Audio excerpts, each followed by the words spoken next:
Vosotros que lo sabéis de antemano, estad en guardia, no sea que aquellos impíos os arrastren consigo por sus errores y caigáis del sólido fundamento en que estáis. San Pedro nos alerta del grave peligro que corremos si nos dejamos conducir por aquellos que han perdido la fe. Bienvenidos a La Iglesia que Ilumina, un podcast católico para los últimos tiempos. La iglesia que ilumina es la que arde. La iglesia que ilumina es la que arde en las ansias redentoras del corazón de Cristo.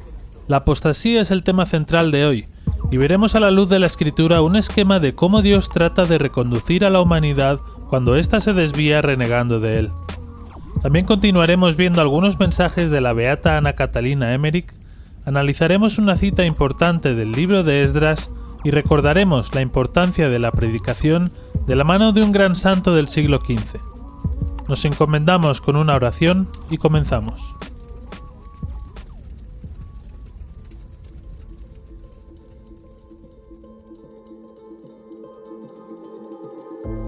Oh Señor, tú que eres el camino, la verdad y la vida, muéstranos el camino estrecho que lleva a la vida y aléjanos del camino ancho que lleva a la perdición.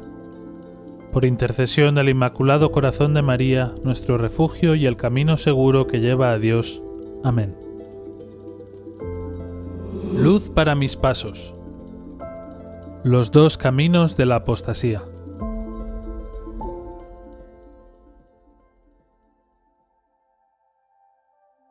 Uno de los signos de los últimos tiempos que aparece en las Sagradas Escrituras y que podríamos calificar quizá como el pecado de los últimos tiempos es la apostasía. Lo vimos en el programa del discurso escatológico, cuando nuestro Señor nos advierte de los falsos profetas que engañarán a muchos y los llevarán al error, hasta el punto de desviar, si fuera posible, incluso a los escogidos. Esta apostasía se predice también en Lucas 18:8, como ya hemos comentado en otras ocasiones, cuando nuestro Señor se pregunta si en su segunda venida encontrará fe en la tierra. Pero por si todavía no estaba suficientemente claro, también San Pablo en su segunda carta a los Tesalonicenses 2:1 hace referencia a este gravísimo pecado al hablar sobre la segunda venida de Cristo. Nadie os engañe en ninguna manera, porque no vendrá sin que antes venga la apostasía y se manifieste el hombre de pecado, el hijo de perdición, el cual se opone y se levanta contra todo lo que se llama Dios o es objeto de culto.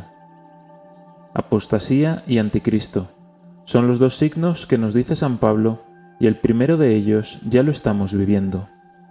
Hay apostasía cuando se pone en duda los pasajes del Evangelio y se tratan de interpretar de manera distinta. Hay apostasía cuando los que deberían enseñar la verdad promueven el error. También hay apostasía cuando se pone el foco más en la preservación de lo terreno que en la salvación del alma. El término apostasía viene del griego y significa salida, defección, revuelta o rebelión. Es el rechazo de la verdad por parte de aquellos que la han conocido. San Pedro, en su segunda carta, capítulo 2:20, explica con claridad esto cuando dice: Si una vez retirados de las corrupciones del mundo por el conocimiento de nuestro Señor y Salvador Jesucristo, de nuevo se enredan en ellas y se dejan vencer, sus finales se hacen peores que sus principios. Mejor les fuera no haber conocido el camino de la justicia, que después de conocerlo, abandonar los santos preceptos que les fueron dados. En ellos se realiza aquel proverbio verdadero: se volvió el perro a su vómito, y la cerda lavada vuelve a revolcarse en el barro. Esto mismo lo enseña la Iglesia en el Concilio Vaticano I, de aquellos que han recibido la fe. No es en manera alguna igual la situación de aquellos que por el don celeste de la fe se han adherido a la verdad católica y la de aquellos que, llevados de opiniones humanas, siguen una religión falsa, porque los que han recibido la fe bajo el magisterio de la Iglesia no pueden jamás tener causa justa para cambiar o poner en duda esa misma fe.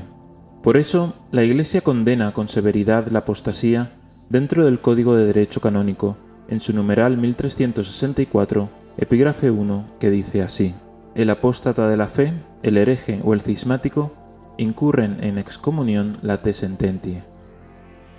Son por lo tanto pecados que que implican estar fuera de la Iglesia de manera inmediata.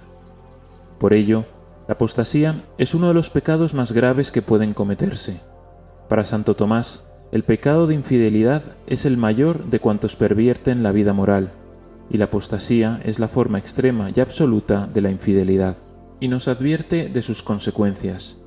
Y así, de igual modo que perdida la vida corporal, todos los miembros y partes del hombre pierden su disposición de vida, muerta la vida de justicia que es por la fe, se produce el desorden de todos los miembros, en la boca que manifiesta el corazón, enseguida en los ojos, en los medios del movimiento, y por último en la voluntad que tiende al mal.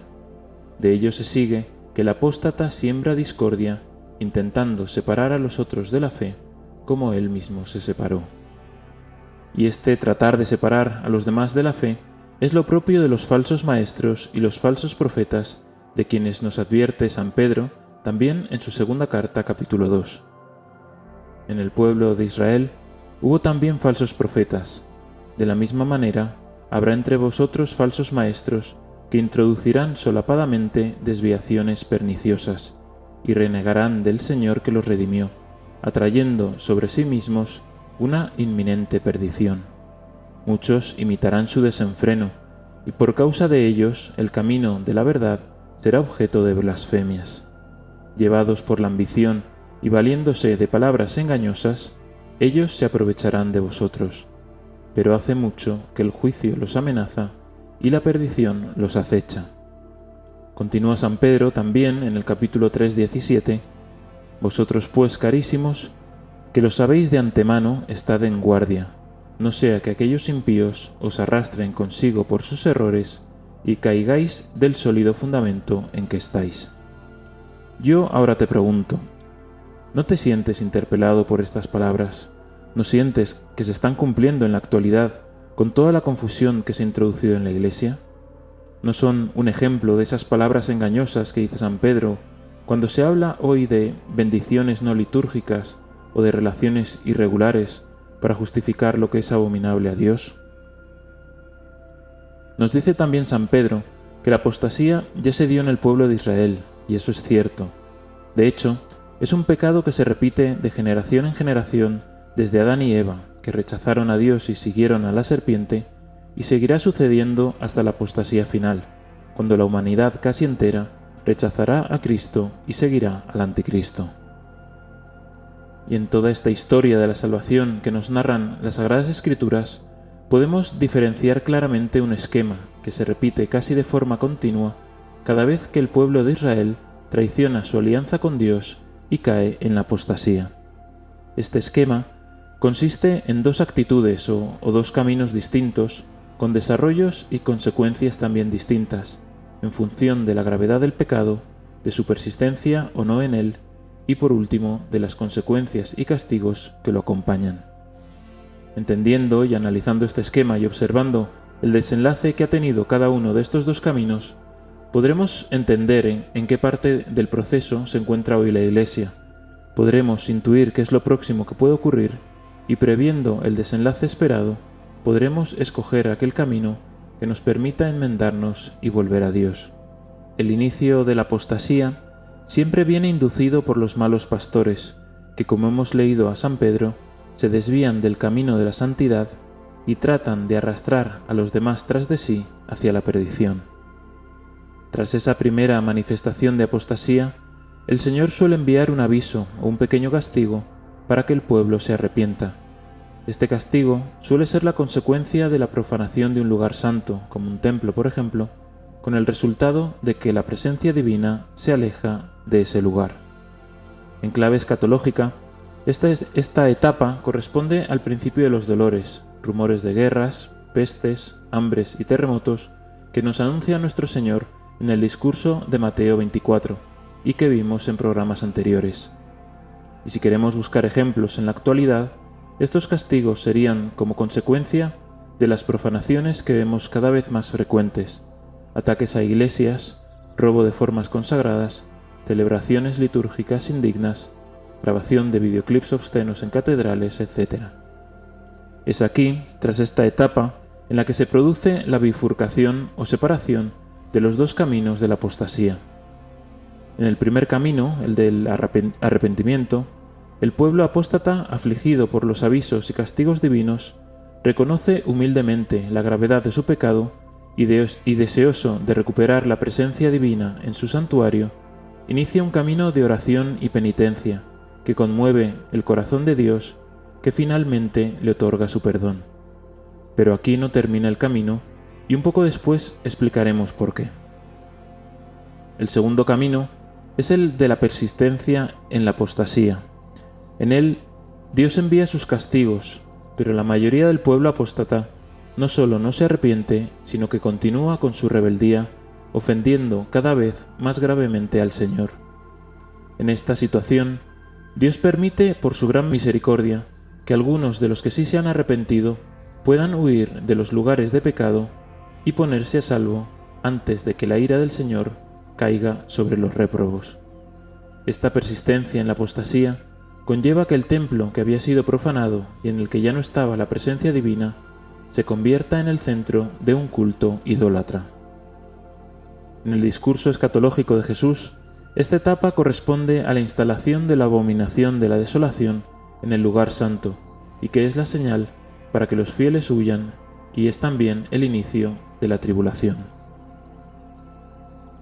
Siguiendo este segundo camino de la apostasía, la tribulación es la persecución y martirio que sufrirán aquellos fieles que no hayan huido a tiempo, ya sea porque no estuvieron atentos a las señales dadas por Dios, o bien porque se dejaron persuadir por los falsos profetas y terminaron sufriendo el mismo castigo que los apóstatas impenitentes.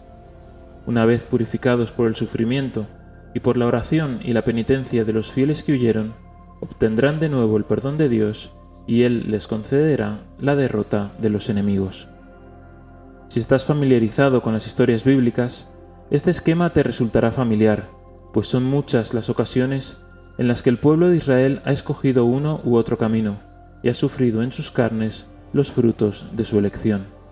Algunos de estos ejemplos los veremos con más detalle en los próximos programas. He dicho antes que el camino no termina con el arrepentimiento y con el perdón de Dios, sino que en este punto ambos caminos vuelven a converger, y debemos acudir nuevamente al relato bíblico para conocer cómo termina este camino.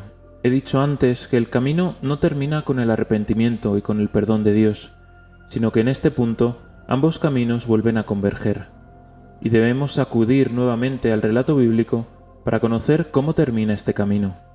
Y es que no debemos olvidarnos que el templo había sido profanado, y en el caso del segundo camino, había sido incluso utilizado para el culto idólatra.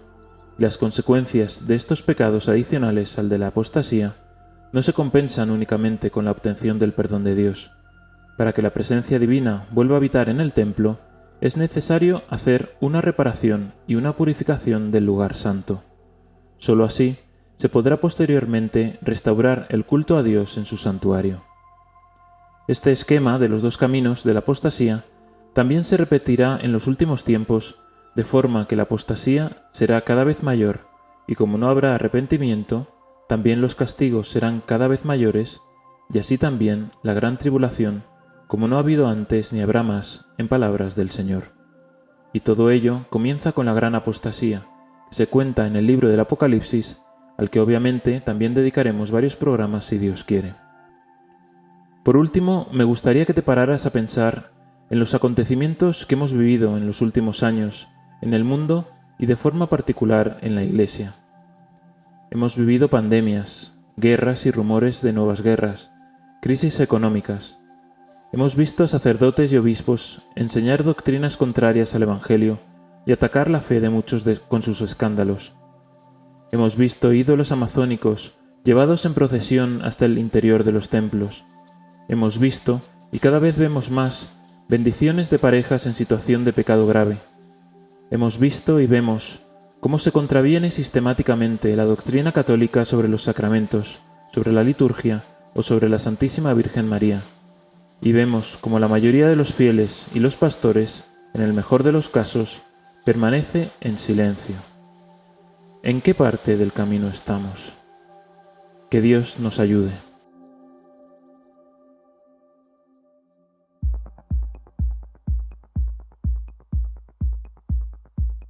Iluminando lo escondido.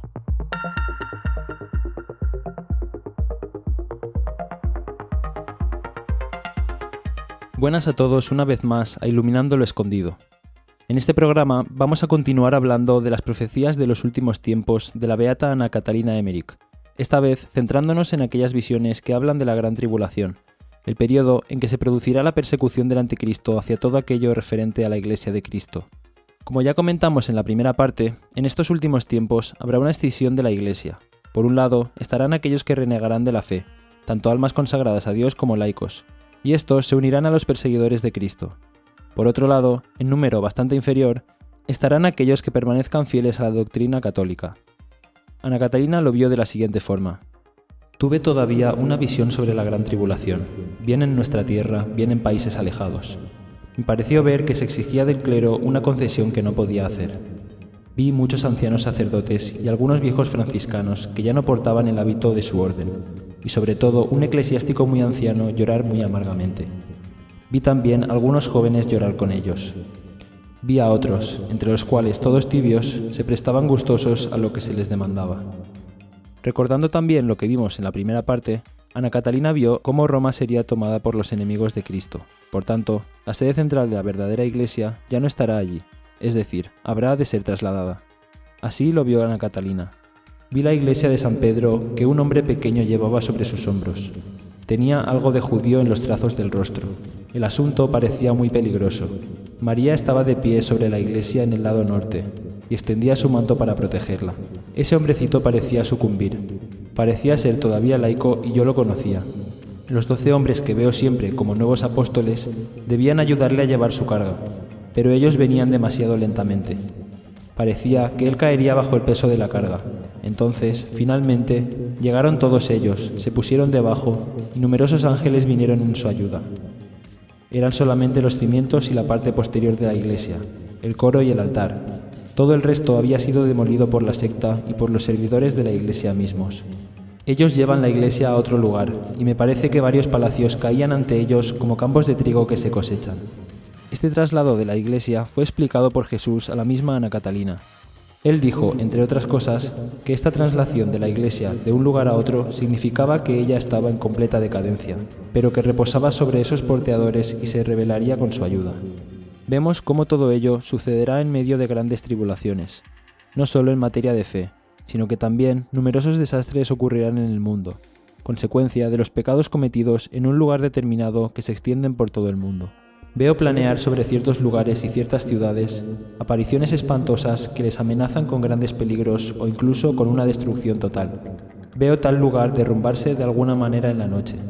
En otro, veo la sangre correr a ríos en las batallas libradas en el aire, en las nubes. Y estos peligros, estos castigos, no los veo como cosas aisladas, sino que los veo como consecuencias de lo que pasa en otros lugares donde el pecado estalla en violencias y en combates encarnizados. Y veo el pecado devenir la vara que golpea a los culpables.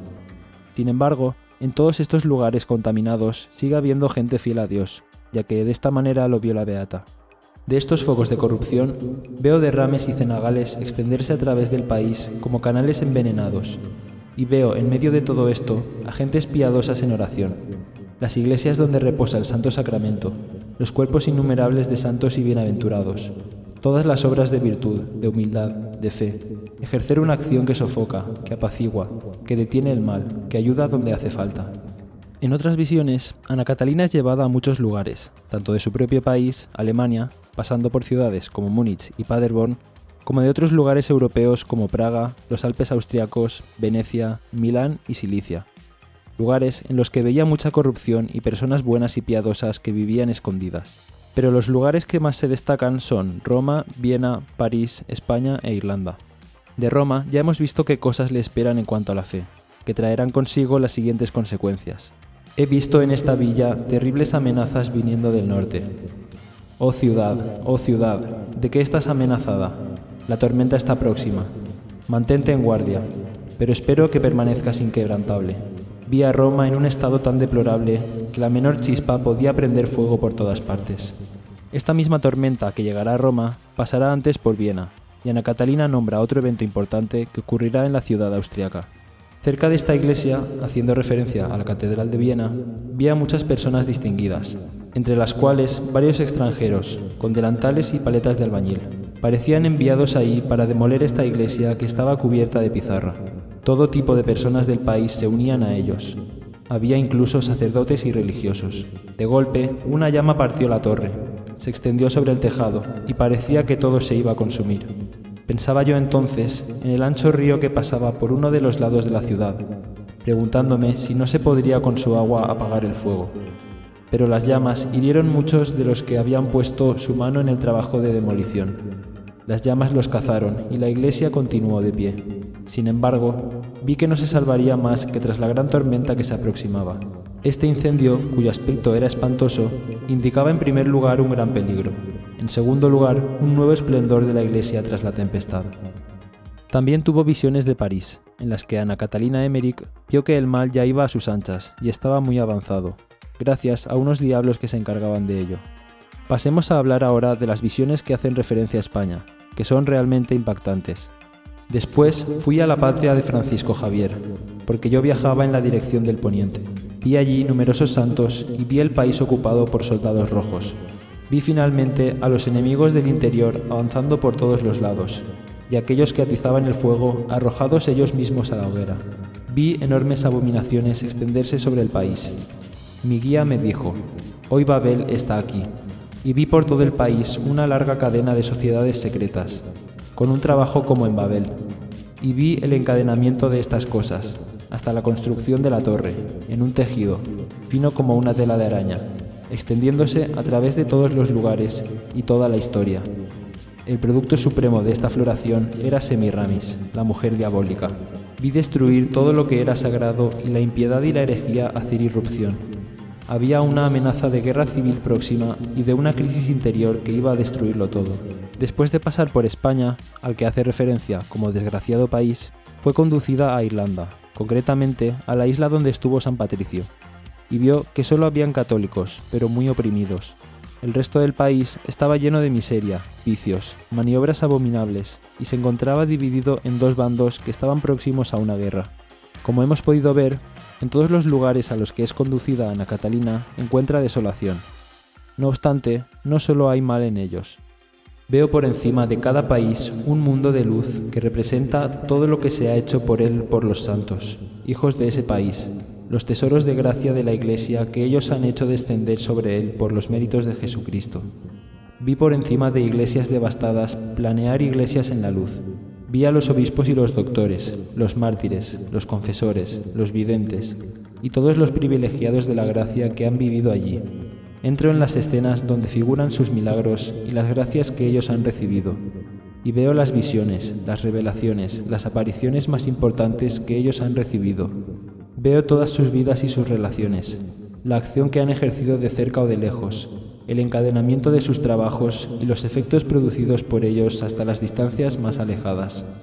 Por último, me gustaría compartir una visión muy bonita que tiene Ana Catalina sobre el Santo Rosario, arma fundamental en estos últimos tiempos para combatir a Satanás y que es tan odiada por los enemigos de la Iglesia.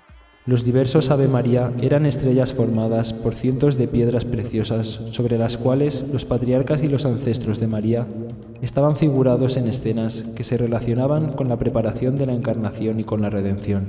Así, este rosario abrazaba el cielo y la tierra, Dios, la naturaleza, la historia, la restauración de todas las cosas y del hombre por el Redentor que ha nacido de María, y cada figura, cada materia, cada color, según su significado esencial, era empleado para la realización de esta obra de arte divino.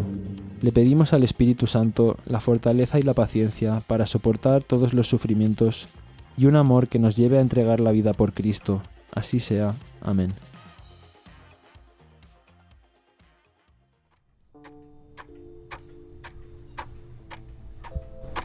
Bienvenido una semana más a La Máquina del Tiempo.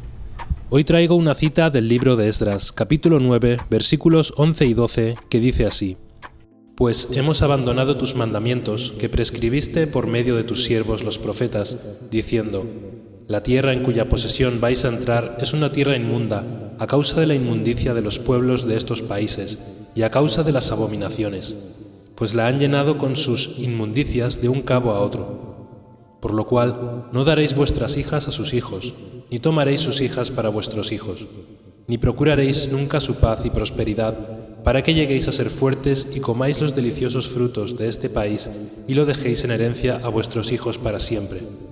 El contexto de esta cita es que Esdras, experto y maestro de la ley, vuelve de la deportación de Babilonia junto con otros sacerdotes y levitas para poner en funcionamiento los ritos prescritos por Dios en el nuevo templo. Pero cuando llega a Jerusalén se da cuenta de que muchos de los israelitas habían emparentado con gente extranjera de los pueblos paganos de alrededor, contraviniendo así un mandato divino que podemos encontrar en Josué 23 del 7 al 13. En los libros de Reyes y Crónicas podemos ver cuáles fueron las consecuencias de no obedecer esta ley. Primero, que los israelitas no pudieron expulsarlos completamente del territorio que Dios les había dado y estuvieron en constantes luchas con ellos. Segundo, al mezclarse con ellos se apartaron de Dios y siguieron a los falsos ídolos que esos pueblos adoraban, atrayéndose la ira del Señor. Y precisamente eso es lo que el Señor quería evitar, cuando ordenó a los israelitas en Números 33, 51 a 53, antes de entrar a la tierra prometida, que exterminaran a los pueblos que hasta ese momento habitaban allí, lo cual no hicieron. Podría parecer que Dios es un genocida, al que no le importan las vidas de las personas, y eso puede hacer pensar a ciertas personas que es un Dios malo, cruel, sanguinario. Pero nada más lejos de la verdad. Dios, dueño de la vida, tiene potestad para darla y para quitarla según sus planes. Nadie tiene autoridad para decirle a Dios cómo debe administrar sus bienes, como leemos al final del libro de Job. Además, el Señor no es caprichoso, que según cómo está de humor hace o no hace. Esos pueblos que habitaban esa tierra eran pueblos perversos, que ofrecían a sus hijos en sacrificios demoníacos, cosa que Dios detesta, y por eso deben desaparecer. Os podéis hacer una idea de cómo acabará este mundo a causa del aborto si no se enmienda. Además, el plan de Dios era que el pueblo de Israel creciera en esa tierra prometida, haciendo cada vez más gloriosa la ley de Dios, esparciéndola por el mundo, para que se santificara, para, a su tiempo, enviar al Mesías, para que sublimara esa ley y nos devolviera la gracia como ha hecho, aunque desgraciadamente para demasiado pocos. Al contrario, al no obedecer el pueblo de Israel, se corrompieron con los ídolos de los pueblos paganos, provocando el castigo de Dios en forma de destrucción de Jerusalén y del templo, y de deportación a Babilonia de la mano de Nabucodonosor. Cuando los israelitas pueden volver a Jerusalén a reconstruir el templo, no pasa mucho tiempo hasta que los israelitas vuelven a juntarse con los pueblos paganos, lo cual llena de tristeza a Esdras. Esta historia tiene muchísimo significado espiritual que voy a intentar exponer brevemente. La cita que traigo es una advertencia que nos hace Dios Padre a cada uno de nosotros cuando nos concede el don de la vida, pues el mundo es un lugar de abominación, de pecado, de inmundicia, pues el mundo y todos los que son del mundo son enemigos del alma y van a intentar por todos los medios separarnos de Dios. Por eso Jesucristo nos dice en el Evangelio de Juan 17:16, ellos no son ya del mundo como yo no soy del mundo. Dios, en la cita de Esdras, nos dice que no debemos hacer ningún tipo de compromiso con el mundo, sino combatirlo y no procurarle nunca su paz y prosperidad. Y si estamos en él, es simplemente para crear un pueblo santo y fuerte en la gracia y el amor de Dios, para disfrutar de la creación como el Señor quería desde el principio, pues Dios nos hizo reyes de todo lo creado. En la tierra prometida habitaban 7 pueblos que los israelitas debían expulsar: los heteos, gergeseos, amorreos, cananeos, fereceos, heveos y jebuseos, que según dice el Señor en Deuteronomio 7:1, son más grandes y fuertes que los israelitas. Esto es una referencia clara a los 7 pecados capitales que cada cristiano debe enfrentar y exterminar de su vida para conquistar la tierra prometida, el cielo. Estos pecados son mucho más fuertes que nosotros, que estamos debilitados por el pecado original, pero con la gracia de Dios nos basta para vencerlos, como dice San Pablo en 2 de Corintios 12:9. Al igual que Dios ayudaba a los israelitas en la batalla. No acabar de raíz con estos pecados hace que los asimilemos en nuestra vida, mezclándolos con la ley de Dios, mezclando la verdad con la mentira, lo cual hace que enseguida perdamos la fe. Muchas veces caemos en la trampa de creer que podemos sacar algún bien de esa situación y que el mal no nos va a afectar, como pensó Saúl en 1 Samuel 15, 7-9. Esto lo podemos ver hoy en día con, por ejemplo, la serie de Chosen, o con los últimos documentos que ha sacado el Vaticano, que junta cosas que pueden ser buenas con cosas claramente malignas, y que mucha gente cree que sabe evitar. Pero el demonio es demasiado inteligente para nosotros y acaba por colarnos muchas de sus mentiras. Por eso no se puede negociar con el pecado ni con la mentira. No podemos tentar a Dios ni a nosotros mismos. Dios pide a los israelitas que creen un oasis de santidad en medio de todos esos pueblos que no conocen al Señor y que son una amenaza para esa santidad que les ha proporcionado mediante su ley. Lo mismo hoy, Dios nos envía a cada uno de nosotros al mundo, para que seamos oasis de santidad en medio de tanto pecado, para destruirlo con la ley y la gracia que nos dio nuestro Señor Jesucristo. La Iglesia debe ser ese oasis de santidad en medio del mundo, pero como dice el Evangelio en Mateo 5:13, si la sal pierde su sabor, ¿con qué será salada? Para nada vale ya, sino para que, tirada fuera, la pisen los hombres. Esto mismo pasó con el pueblo de Israel, que perdió su sabor con sus idolatrías y fue pisada por los hombres. En su caso, Nabucodonosor y el imperio babilónico primero, y el imperio romano después. En el final de los últimos tiempos, esa sal sosa será pisada por el anticristo y por sus secuaces. Por lo tanto, miremos de no mezclarnos con el mundo y sus falsos dioses. Mantengamos pura la doctrina católica para no perder la fe. Apartémonos de aquellos y aquello que, socapa de bien, introducen la mentira, y podremos disfrutar de la verdadera tierra prometida que el Señor tiene preparada para nosotros. Que nuestra Madre, la siempre Virgen María, jardín florido, nos alcance sabiduría, pobreza espiritual y humildad, para cumplir a rajatabla los mandatos de nuestro Padre Dios. Amén.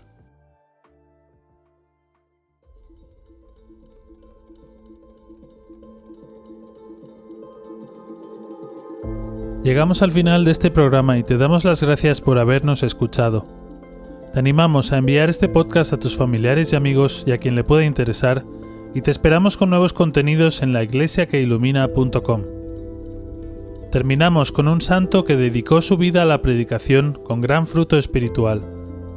Canonizado tan solo 6 años después de su muerte, hoy en Santos de Verdad, San Bernardino.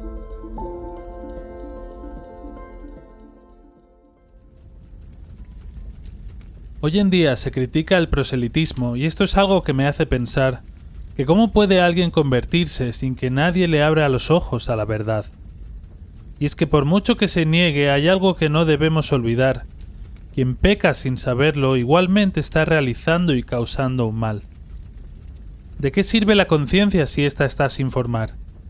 Para dar rienda suelta al pecado diciendo que nadie es quien para juzgar. Pero la conciencia debería ser reflejo fiel de la doctrina y de la verdad. Por eso es tan importante que los pastores se dediquen fervorosamente a predicar. San Bernardino tomó la misión de la predicación muy en serio.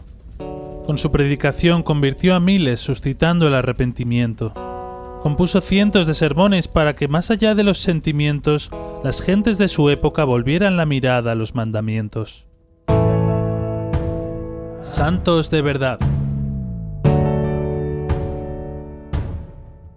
Desde pequeño, San Bernardino muestra un interés especial hacia las cosas de Dios, con un cuidado extraordinario en hablar y actuar con pureza. Tras entrar en la orden de los frailes menores y ordenarse sacerdote, San Bernardino desplegó por toda Italia su actividad como predicador con grandes frutos.